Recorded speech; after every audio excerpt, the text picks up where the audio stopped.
Monsieur, nous sommes encore une fois de plus au podium du peuple chez Congo France Télévision, votre chaîne préférée, une chaîne très internationale, une chaîne que nous émettons depuis Kinshasa à Matongé, mais nous sommes là pour servir d'abord la nation congolaise, mais aussi et surtout le monde entier, parce que nous devons transformer les gens, nous devons être proches de la population à travers nos invités, mais aussi le sujet d'actualité de l'ère. Aujourd'hui, podium du peuple, nous allons s'atteler surtout na makambo etali kuluna, na makambo etali makambo kosala na inspectorat général et à justice.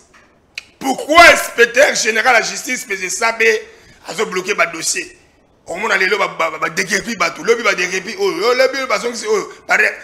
Pourquoi justice à double vitesse? Pourquoi une justice apparemment corrompue?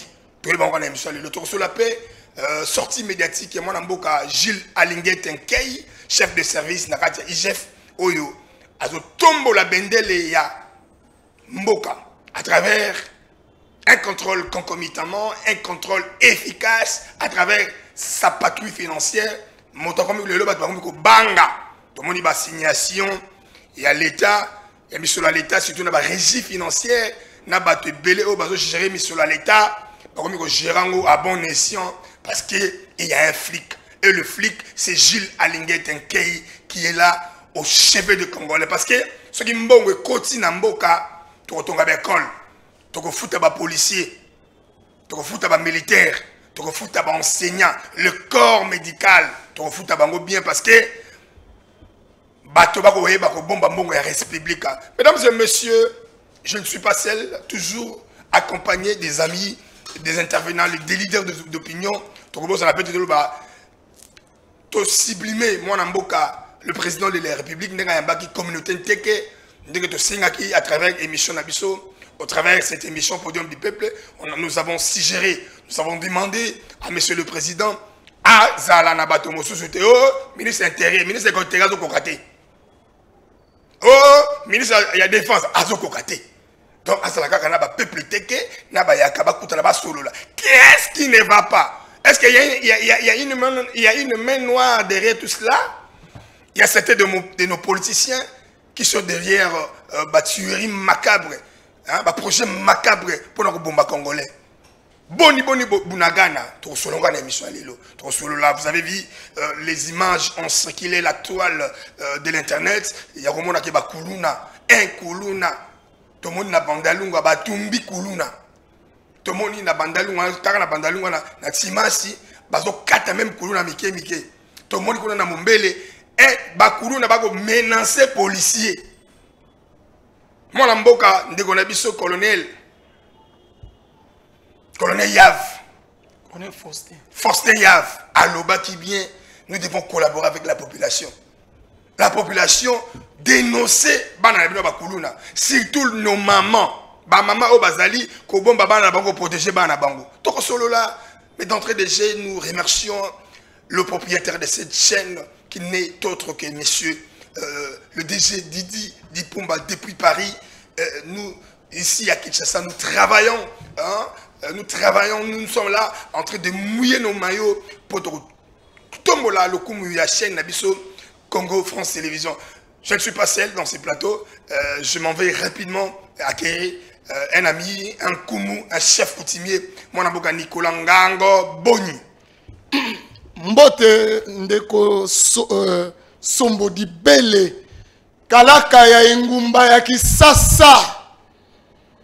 Na pesina mbote na bandeko na ngai ya Maluku. Sika bozali. Na pesi mbote na bandeko na nga Mongata. Na bosanite bandeko na nga nyoso tu.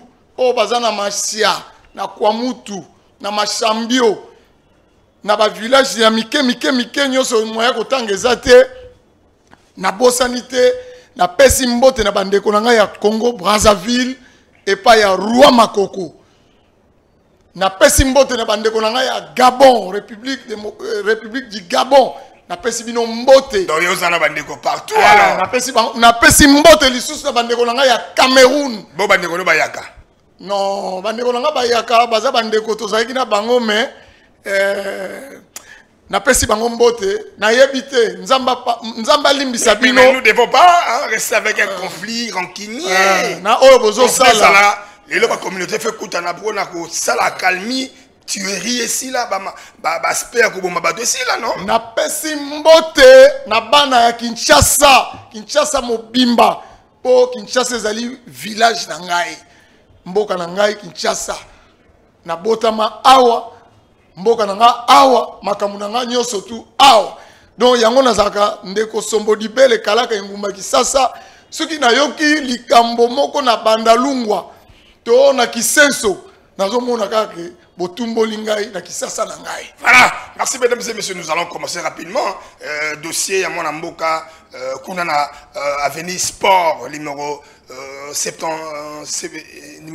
75 hein Tilelo et numéro 65 Tilelo na kwa Chabawana Tilelo tomoni ba yesu ba degerpi bato yo balonga ki makambo lobiso ba degerpi ça veut dire justice na biso à travers moi na mboka isabe wazali inspecteur général est-ce que ezo simba to simbade mais nagoyoka mawa nagoyoka pe pasi na motema na inspecteur Esabe d'abord moko nazalaki wana ayoki yo ha na sepeli d'abord makasi na ndenge bolongoli drapeau ezalaki wana ya salité na inspectorat général ya justice drapeau ezala modèle wana donc esalinga plaisir na ndenge na moni bo tie drapeau ya sika donc na moni yango vraiment mais tikali quand même ba dossier hein ba dossier ya ba conflit likambo ya dossier ya Avenue Sport numéro 65 na Kasavubu ndeko langa Esabe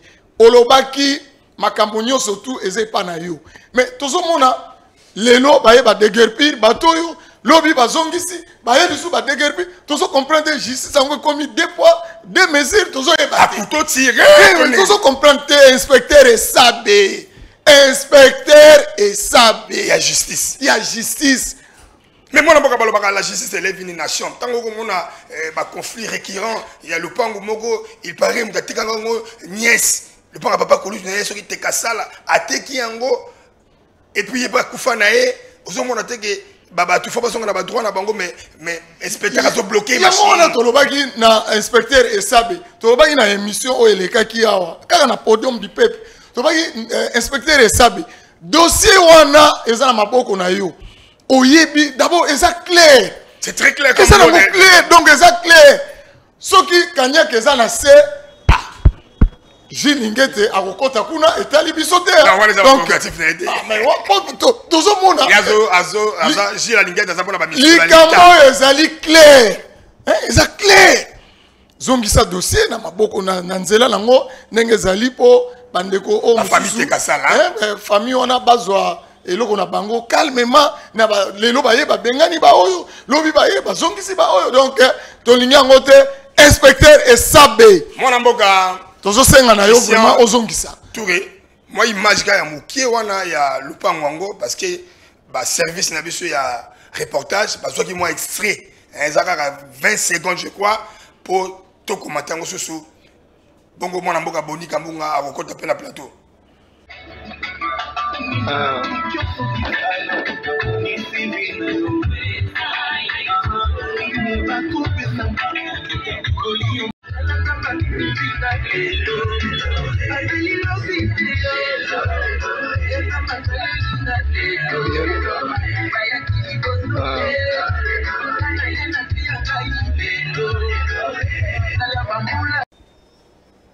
Voilà, merci, vous avez suivi, on est tous quand même, les loba bouki, les loba fungoli, mon amour Esabe, inspectorat général, babili kamba famille tekasa la bazo lela, ba réhabiliter bango lobi na tongo, après demain, ba tindi ba policier ba check adina sika, kutu, ils ont même l'insécurité, le pont comme l'insécurité. Likambo moko ya muke, kombo zo bataille bele boy, tous comprendre.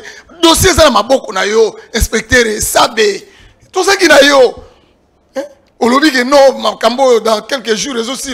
Tout le monde a pas que déguerpir lisusu. Tout le monde a oté bazongisi lisusu. Mais finalement, comme yo ki yo ndengo senga gela ngo la drapeau. Ya kala yo ki asika seke motema ne pe ko mi peto. Mais on rappelle que bango bi ndenge za mwindu drapeau za mwindu boy bino pe mitema na bino za mwindu ouais donc les autres comprendre que moi na mboka koyoka yo rebele su ya suka alors inspecteur Esabe nakanisi tango na yebisa ki on abike moni drapeau on eza na libanda symbole ya République démocratique du Congo eza salité oyokaki ofongoli pe motema bo changer drapeau. Alors félicitations une grande émission hein. Non on a moni siko pe ndenge to lobby zwa dossier. Félicitations pe pona yo Nico Ngango Sobamo. Oui parce que tous ali acteurs politiques nous sommes les conseillers lointains à président de la République à tout moment ceux qui ba biloko l'été ça salité même ba prison na biso. Azaba inspecteur général prison tout cachon nioso c'est très sale. Donc ça dit ba doit vendre de manière infra-humaine.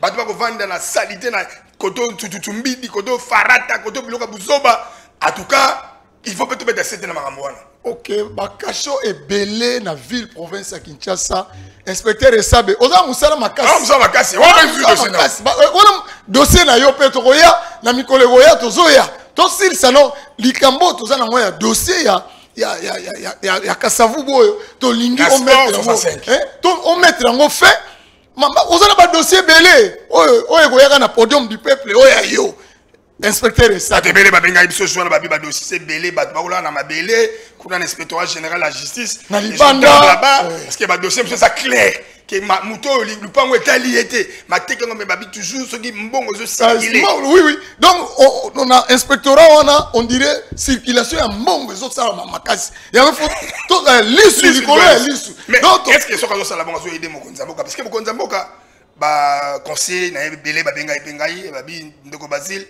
ce que zo continuer bongo on va dire mutabese ko na longa musala donc en tout cas reprocher à souka bongo Esabe eloko na ina lobano ya souka non mais quand même inspecteur général non bon mais inspecteur général Esabe faut payer ça titre donc to sengi na vraiment dossier à sport 65 on mettre en fin tant ndenge bandeko ba papa tolembi et comment ça la fait alors simple bandeko so ba même film yesu ici là mais aussi il y a lupango wana sport 65 ti lelo na kasabo aussi là de merci mon amboka clôturer dossier ngo. Donc, na sengi na yo vraiment nengo changer drapeau, changer pe dossier ngo. Na bizalé. Na bizaleli. Et si là vraiment et si là, to beta lisu li solo na ngote na podium, po ezali podium du peuple, mokonza mboka landaka. Émission oyo nazo pesa na coup de chapeau na président de la République Félix Antoine Tshisekedi Tshilombo. Na manso omoni ndeko sombo dibele mikolo mi na moto non ezali omoni mabele zoloba mabele pe to loba ki mabele ko loba ya mabele pe loba ki to moni président de la République ayambi na yebisaki a on a podium du peuple ngabi monsieur le président de la République likambu ya biso na ba yaka ezali likambu ya grand bandundu te oyo président assemblée wana ayaki na boko te mesdames et messieurs to boyi na biso yango président de la République ayokaki mbela ya molobeli ya bana Kisasa et puis un grand leader ya communauté mais quand même moi calmer comme kota non non président de la République ayambaki chef machambio ayambi ba chef beaucoup asoloni na bango na mota ya mvu wana oyo ya bayaka wana soloni na bango bayaka wana te bayaka président de la République ayebisi bango nazo voyager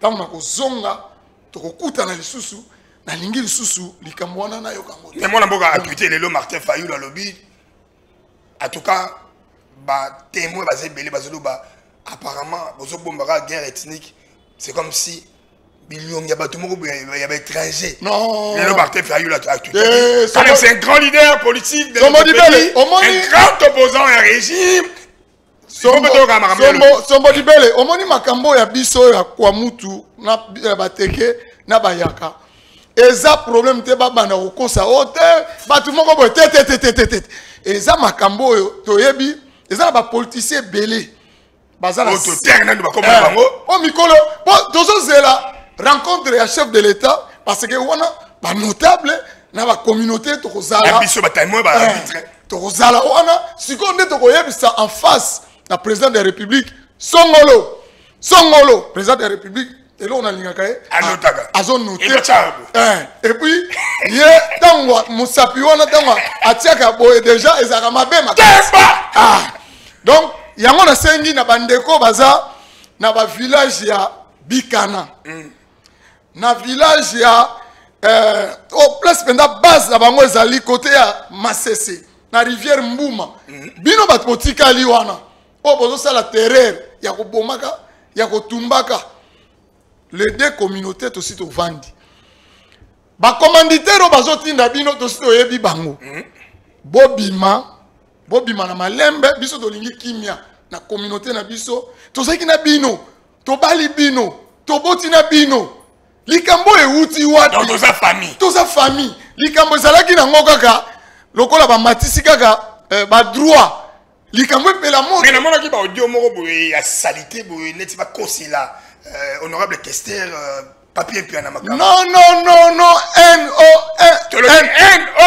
na lobby boye nazo mettre en garde na batu nyoso toyo baza ko linga ko pakola leader à bateke parce que pour le moment mutako sayote na communauté na biso toza na leader mususu te oyo ezali papi et piana azwa relève ya mona mboka Marco Bangouli ouais donc omoni donc il est que za ni pona misolo te moto ya yebi ko encadrer communauté on se comprend et si comme piana papi azwa encadrer kitoko ouais papi et piana nzamu donc et sengeli na yende avanda na ebonga wana po a konza communauté donc ayebi mutu moko boye oleka oloba non c'est piana commandité non encore c'est piana et bien aza d'abord député provincial Kester ya ville province de Kinshasa aza na souci ya communauté na voilà ba réalisation voilà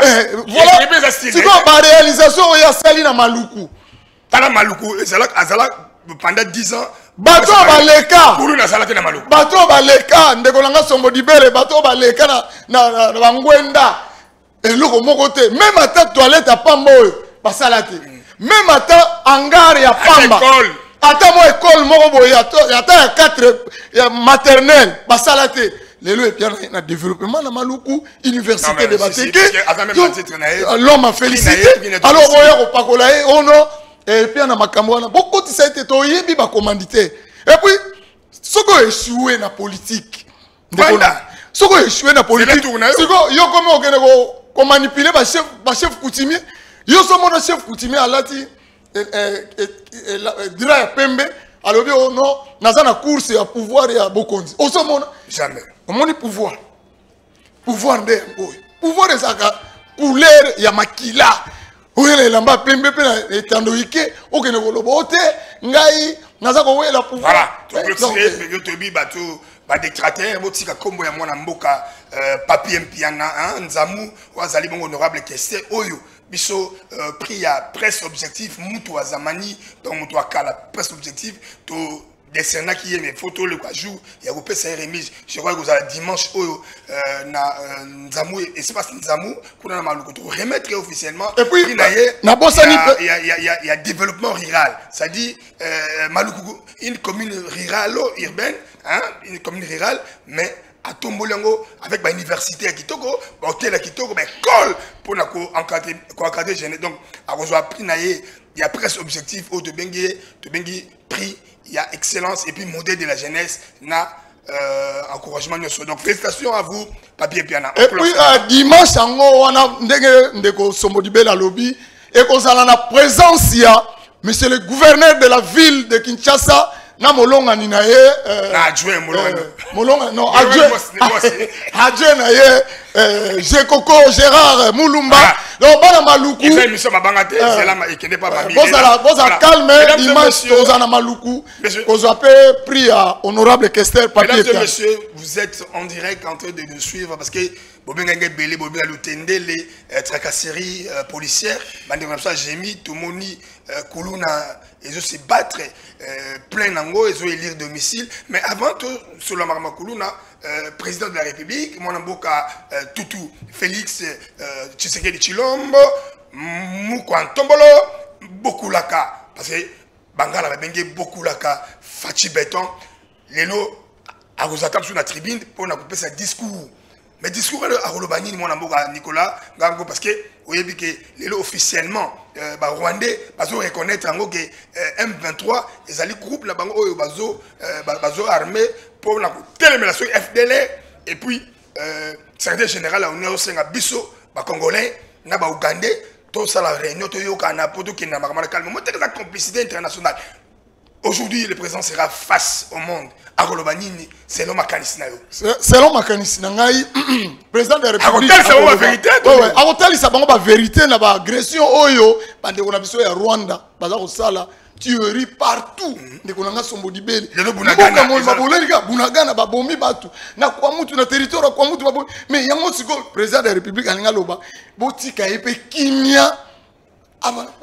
Congo balingi tona mokonzi musuite toka na mokonzi na mokonzi na biso saka moko bomengo bino bozako bino mindele bozako kufela na Congo mokonzi moko lobaki oya lingi aya tosololi na table tosololi eza nango simple to nango ebotaka mikolo nyonso tout partout eza intarissable ya biso eza no nzamba tia loboko bato bozoluka balkanisation na Congo ata eteni moko te ya Congo ekokatana lokuta même Bunagana na tokozwa yango awa mboko ezali ekelamo ya nzambe nzamba tia loboko na kati ya Congo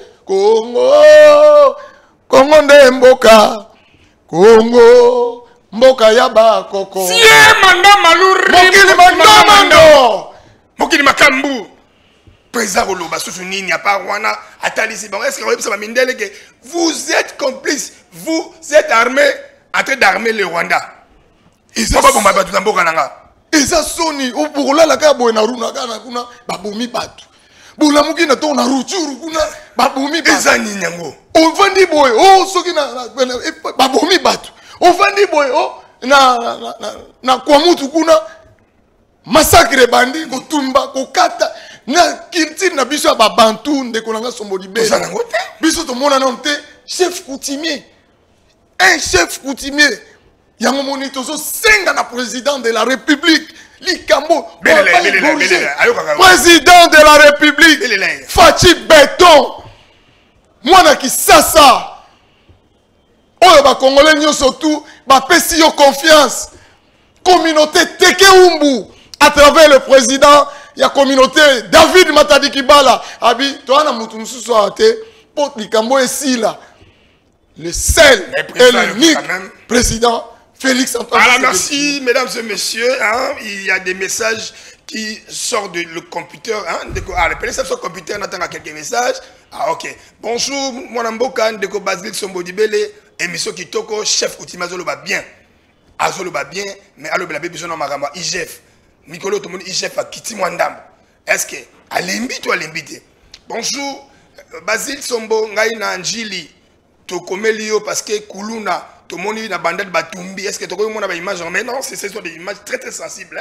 Mais tu as besoin parce que tu as besoin de bonjour, Ndeko Basile, Biso Awa, Namombele, Banda, Colonel Ayaki, Colonel Yavayaki, Colonel Faustin Yavayaki, Kuluna et Bandi sous l'eau, du va bêti moko massas. Trop selon. Mesdames et messieurs, il va répondre après. Nous allons en image. Écoutez, monsieur, le chef des services, IGF chef des services, Gilles Alinguet Tenkei, Oyo, à Pessimaloba, et puis hier, moi personnellement, à Lobby Basile, il faut qu'on communique avec la population. Il y a un lobby, tu as une délégation, tu as rendre visite, mon amboka Sobamo, tu as Kendikuna, mon amboka Touré, Christian Mukenji, tu as Kendikuna, tu as Gilles Alinguet. Pour toi, nous allons l'appuyer parce que c'est un don béni. C'est un don de Dieu. Mon amboka oyo, lelo, ben kole kotongama. Pas fonctionnaire, pas foutre ma bien parce que a tient robinet, a bouché robinet, a bouché ba robinet. De l'homme de Romobanga, n'a eu un ministre moko babi, il fallait aider dans la mariage. Yo za déjà mutaji la linga ya kangi biso tozo yi basude. Donc bino ba mesala na kimuibi. Tonton ministre. Tonton les messieurs les ministres. Ba mesala na kimuibi. Christian Mukenji, Touré, suivons cette image comme si nous étions Nabiro et Gilles Alinguet. Boyoka, nous avons expliqué patrouille financière. bon tozonga to clôturer émission avec Makambutali Kuluna, insécurité urbaine, oiseau élire domicile, puis ça s'appelle le ngone dans la police et dans la population, les gens vont se prendre à charge. Oh, Tumbaye, mais la population a lassé, suivant l'image de M. Gilles Alingué Tenkei. Suivez.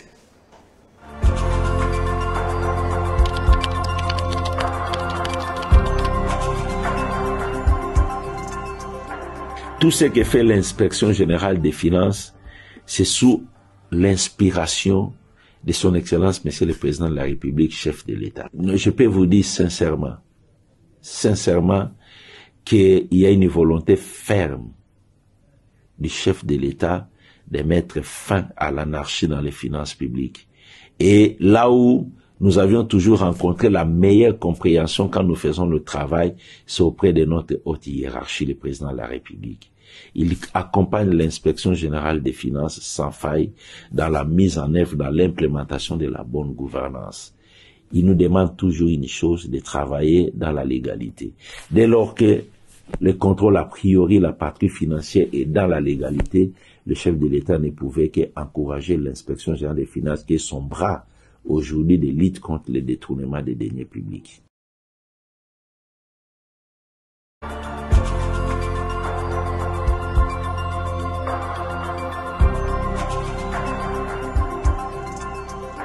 Cette question est simple à mon point de vue. C'est tout simplement quand il y a des changements, parfois les changements, il y a que des précurseurs qui comprennent les changements et d'autres personnes arrivent à comprendre par la suite. Il n'y a pas eu excès de pouvoir parce que la patrie financière, c'est en fait le contrôle a priori. Et le contrôle a priori des finances publiques, il est dans les textes de notre pays. Quand vous regardez le règlement général sur la comptabilité publique, à son article 140, il parle de contrôle a priori. Et quand vous prenez la loi relative aux finances publiques qu'on appelle en termes techniques la LOFIB, la loi de 2011, il parle comme mission de l'inspection générale des finances la surveillance de toutes les opérations financières de l'État.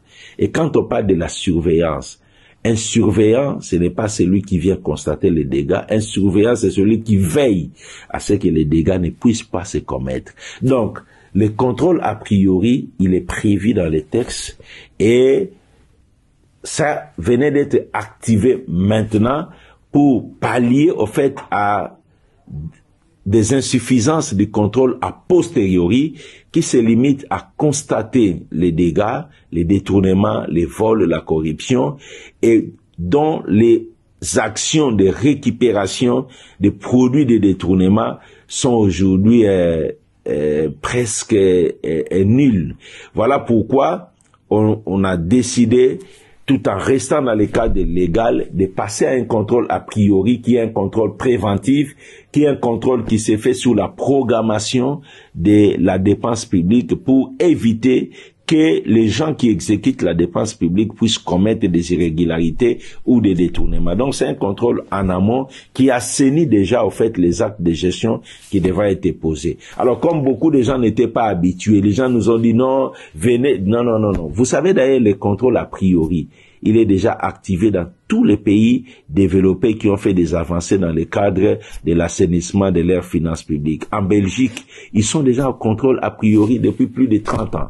En France, l'inspection générale des finances est déjà dans le contrôle a priori. Ce n'est qu'au Congo où nous étions dans le contrôle a posteriori, qui a suffisamment donné les limites. Vous savez, quand quelqu'un détourne, il a suffisamment de moyens entre ses mains.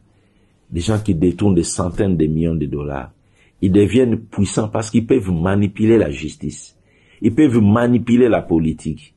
Alors, au lieu de se mettre en position de laisser les gens détourner et se mettre à les poursuivre, quand nous savons la puissance de l'argent entre les mains des détourneurs, il est souhaitable qu'on se place en prévention pour empêcher à ces gens-là de détourner. Et ça, c'est une action salvatrice pour la République. Empêcher aux gens de détourner l'argent, c'est plus intéressant que de venir constater que les gens ont détourné et d'engager des poursuites contre ces personnes. C'est là que les choses traînent et la population a l'impression qu'on est en train de contrôler, on est en train de crier au volet, mais on n'arrive pas à les arrêter, on n'arrive pas à récupérer les fonds. Maintenant, on empêche les gens.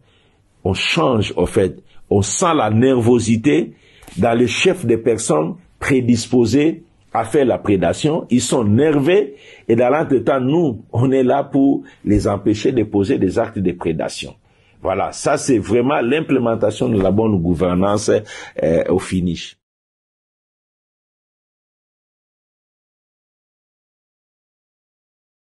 Vous avez suivi avec une attention très soutenue le flic financier, l'homme de la patrie financière, l'homme qui est envoyé par Dieu.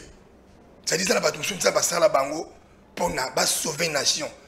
IGF, motivé, alimenté par le président de la République, mais géré par un homme efficace, efficient. Moi, je suis Gilles Alinguette, coup de chapeau, biso podium du peuple, Congo France Télévision, tous asima action.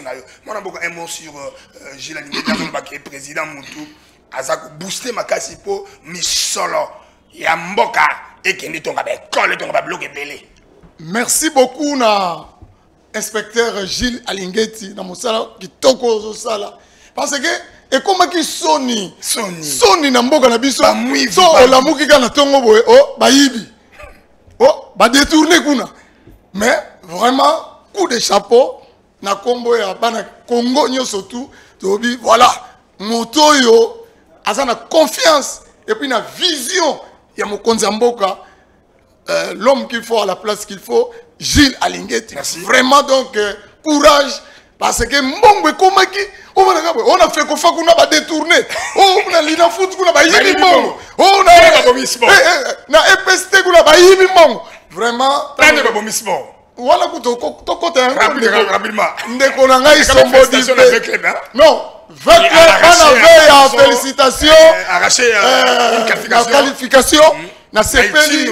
Ndeko sombo di bele na lelaki na stade. Notre côté. Vous avez bien. Elle a vécu bien, il y a vraiment. Non, là, la côte na stade. Ça boni pas avec bien. Boni comme moi. La taille peut faire noir. Non. Pas militaire ne va voter. Na lobby na yo, na côte na stade. Leur veya balula na lelinga bisengo yo. Bino ba José Daomi bobo meli biso. Non, José Daomi. Bobo meli biso li na foot. Bobo meli biso li na foot. Mais moi il faut souligner que tozo kende to beti vite à beti mais à s'entraîner qui kaka muke. Mais son championnat zate. Tala baninga ba beti basa ko beta na coalition nationale donc oh ya pesi muninga wa pesi biso tozo beta malgré tout au gagné tozo qualification mais tozo senga besoin que c'est championnat elaki au moins to beti bongo ata lelo mardi boy to beti na deri mercredi vendredi to beti kuna na renaissance o kuna to beti na mazembe o to mona ba joueur sibo na so bituna est-ce que exact bato canal publicité moto ba corrompre ba déjà corruption l'équipe makasi bon vraiment sport ekufi pour le nom mona na soso tamolo kaka wai match amibeli otoni bino banani biso ba Barcelone yo na villa batu yo za mutu ya bandundu loko misa FC Maindombe bango kuna bakumisa biso osoloka mundele mo kuna zo kumisa na lelo total match avec le bela na ministre sport mais c'est le ministre des sports et comme ya bakuluna le bela mwana mboka Konde est-ce qu'il est efficace mais c'est le ministre na senga ki awa sombo di bele na podium du peuple ba meka kozong c'est la biso ata Denis Kambai atangai to senga ki le bani soki Denis Kambai tengai tolobaki bon so bon moni po bino na ba conflit politique na bino po e koma et bon Basile sombo di bela zali akolanda skoyo pour chef de l'état s'appelle sportif bon mi sport mokonzi mboka zaki grand gardien jido comme ba kuluna mwana mokamba ya kauka apoli akoko kata ne bato ya machette toto luka bino na giseni kuna so nani même na kwa mutu kaka pembeni ya 27 km kene okata kuna ti keno kata bato bazo koma biso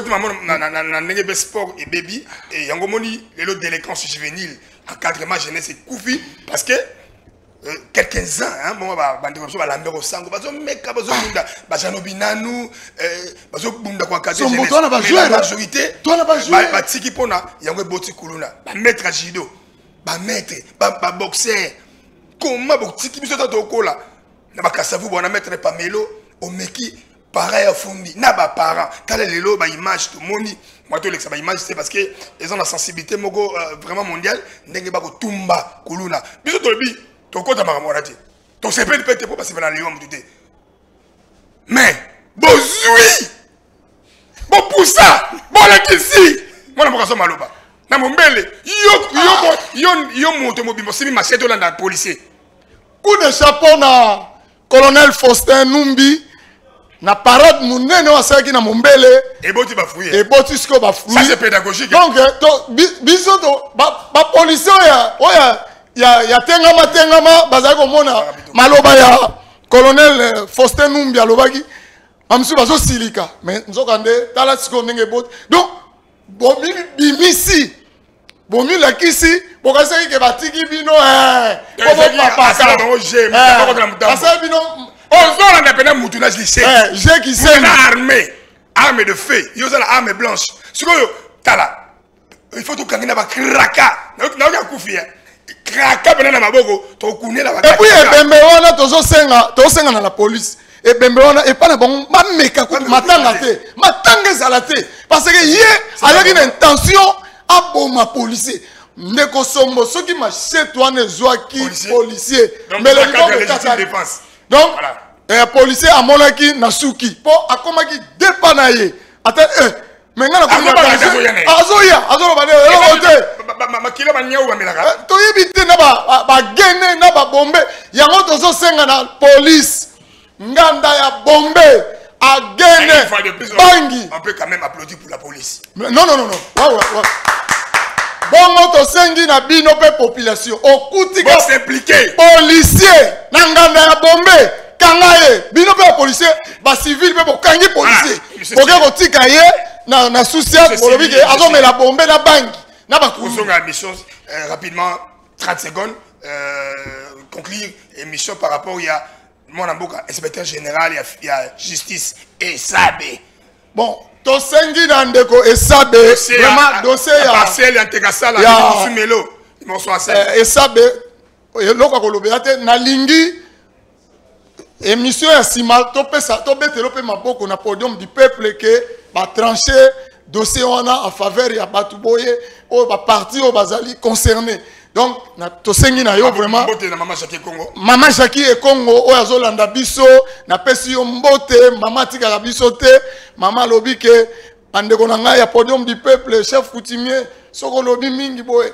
moi maya komela et puis pour la kosukisa na pesi mbote na chef Ike rendez-vous tokoye baba vrai chef dimanche na Maluku et sika ba ko remettre pe diplôme na ndeko na biso Sombo Dibele na équipe mobimba ya muntu wa zamani na Maluku en présence il y a les deux gouverneurs na uzala ona otoye ba vrai monsieur dames chef coutumier pour cette édition il y a des faux chefs spéciales nous avons épilogué en temps de sujet l'allocution de Mwanamboka président de la République à Kolobalelo Mwanamboka Gilles Alinguet Tolobeli Bakuluna Tolobeli inspecteur général de la justice et Sabé Mwanamboka Sabé salam malam parce que mission mokonzi kotala yo o ezali mission mokonzi alandaka to pesi Mike Tubaji Kambote Mwanamboka Godard Mote Mwanamboka Mbote to pesi Longonya na Mwanamboka Didi Dipumba Cordon José Bahot